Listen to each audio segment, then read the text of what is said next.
ನಮ್ಮಂಗಿನ್ನು 2 ತಿಂಗಳ ಮೊದಲೇ ಬಡವ್ರ ಮಕ್ಕಳು ಅವರು ಹಳ್ಳಿ ಸುತ್ತಕ್ಕೆ ಜನಗಳ ಮನೆಗೆ ಹೋಗೋಕ್ಕೆ ಅವರೆಲ್ಲ ಮಹಾರಾಜರು ಅನ್ಸೋಸ್ತರು ಎಲ್ಲ ಬರ್ತಾರೆ. ಒಂದು ಮೇನ್ ರೋಡಲ್ಲಿ ಟಾಟಾ ಮಾಡಿ ಹೋಗ್ತಾರೆ.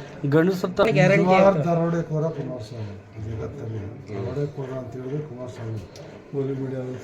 ಬೇರೆಯವ್ರ ಬಗ್ಗೆ ಯಾಕೆ ಹೇಳ್ತಾರೆ? ಮತ್ತೆ ವಿಜೇಂದ್ರನಪ್ಪ ಎಷ್ಟು ಬಾರಿ ಮುಖ್ಯಮಂತ್ರಿ, ಹೈಯೆಸ್ಟ್ ರೆಕಾರ್ಡ್ ಇರಬೇಕಲ್ಲ. ಯಡಿಯೂರಪ್ಪನವರು ಮುಖ್ಯಮಂತ್ರಿ ಆಗಿದ್ದು ಏನು ಕೊಟ್ಟವ್ರೆ, ಏನು ಕೊಡುಗೆ ಕೊಟ್ಟವ್ರೆ? ಕಾವೇರಿಗೆ ಏನಾರ ಕೊಟ್ಟಾರ ಕೊಡುಗೆ? ನಮ್ಮ ಮಂಡ್ಯ ಜಿಲ್ಲೆಗೆ ಏನಾರ ಅವ್ರದ್ದು ಕೊಡುಗೆ ಇದೆಯಾ? ಯಾರು ಹೇಳಿ ನೋಡೋಣ.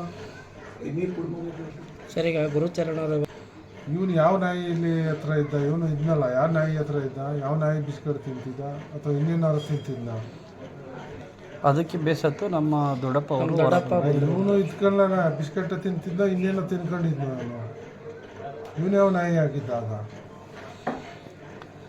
ಕುಮಾರಸ್ವಾಮಿ ಅವರಿಂದ ಮಾಡೋಕ್ಕೆ ಸಾಧ್ಯ ರೀ? ಅವ್ರ ಕೈಲಿ ಸರ್ಕಾರ ಇದೆಯಾ? ಸರ್ಕಾರ ಈಗ 2 ಬಾರಿ ಅವ್ರ ಮುಖ್ಯಮಂತ್ರಿ ಅವರು ಏನು ಮಾಡಿದ್ರು?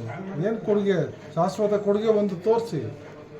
ಏನೋ ಬರೀ ಬಂದಾಗೆಲ್ಲ ಪೊಳ್ಳು ಭರವಸೆ, ಸುಳ್ಳು ಭರವಸೆ ಕೊಟ್ಟು ಬರೀ ಅದೇ ಆಡಿದ್ದರಾಗ ಅದೇ ಆಡಿದ್ದೆ ಆಟ. ನಮ್ಮ ಕಡೆ ಗಾದೆ ಹೇಳ್ತಾರೆ, ಅದೇ ರಾಗ ಅದೇ ಹಾಡು ಅದೇ ಪ್ಲೇಟು. ಮಿಕ್ಕಿದಾಟು ಯಾವ ಹೆಸರು ಹೇಳ್ಕೊಂಡು ಮಾಡಿದ್ವು? ನಾವು ಜನರ ಸೇವೆ ಮಾಡ್ತಾಯಿದ್ದೀವಿ, ಮಾತಿನಂತೆ ನಡ್ಕೋತಾಯಿದ್ದೀವಿ. ಇವ್ರ ಥರ ಮಾತಕ್ಕೆ ತಪ್ಪು ಓಡೋಗುವಂಥರ ವಚನ ಭ್ರಷ್ಟರ ನಾವು. ಸಿದ್ದರಾಮಯ್ಯ ವಚನ ಭ್ರಷ್ಟ, ಅವ್ರದ್ದಾದ ಅವ್ರ ತೂಕ ಇದೆ. ಇವರು ಎಲ್ಲವನ್ನು ಕಳ್ಕೊಂಡು ವಚನವನ್ನು ಕಳ್ಕೊಂಡು ಅವತ್ತು ಮುಖ್ಯಮಂತ್ರಿ ಆದೀಗ ಇದ್ದಾಗ ಅಭಿವೃದ್ಧಿ ಮಾಡಲಿಕ್ಕಾಗಿಲ್ಲ. ಈಗ ಬರೀ MP ಆಗ್ಬಿಟ್ಟು ಅಭಿವೃದ್ಧಿ ಮಾಡಿಬಿಡ್ತಾರಂತೆ ಕ್ಷೇತ್ರನ.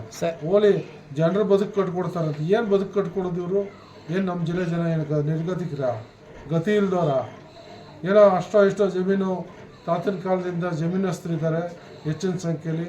ಅದು ಇಲ್ಲ ಅಂದರೆ ಕೂಲಿನ ಮಾಡ್ಕೊಂಡು ಸ್ವಾಭಿಮಾನ ಬದುಕನ್ನು ಸಾಗಿಸ್ತಾರೆ. ಇವರೇನು ಬದುಕು ಕಟ್ಕೊಡೋದು? ಇವರೇ ಅವ್ರವ್ರ ಹತ್ರ ಬೇಡಿ ಬದುಕ್ತಾ ಇರೋರು. ಇವರು ನಮಗೇನು ಬದುಕು ಕೊಡ್ತಾರೆ ನಮ್ಮ ಜಿಲ್ಲೆ ಜನಕ್ಕೆ? ಸರಿ.